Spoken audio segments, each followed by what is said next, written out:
La Libye se retire du protocole d'accord sur les femmes et la paix signé avec les Nations Unies. La ministre d'État aux Affaires féminines en Libye a envoyé une lettre à la Fatwa House pour confirmer le retrait du protocole d'accord. Cette mesure a suscité une vaste controverse parmi les Libyens et craint que cela ne contredise la législation et les lois libyennes ainsi que les valeurs religieuses.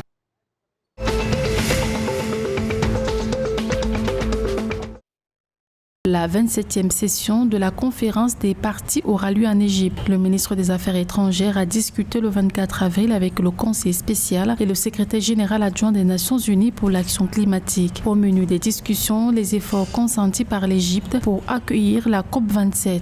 La COP27 devrait initialement avoir lieu du 8 au 20 novembre 2021, mais en raison de la pandémie de Covid-19, elle a été reportée du 9 au 18 novembre 2022. Dans la perspective de l'organisation, de groupes de travail américano-égyptiens ont été mis en place pour faire progresser les objectifs climatiques bilatéraux et multilatéraux avant la COP27.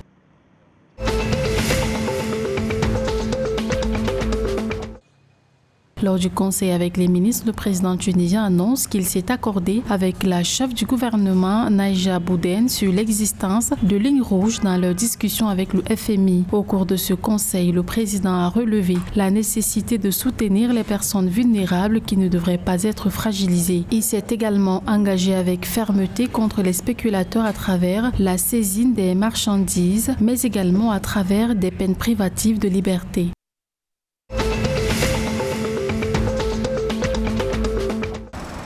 Au Maroc, le gouvernement va mobiliser un budget de 14 milliards de dirhams. Selon le porte-parole du gouvernement, Moustapha Baïtas, c'est un effort supplémentaire pour garantir la stabilité des prix et pour éviter de récupérer les prix internationaux sur le marché domestique afin de maintenir les prix du sucre au même niveau. La majorité du gouvernement est consciente des attentes des citoyens et œuvre pour y répondre et honorer à ses engagements.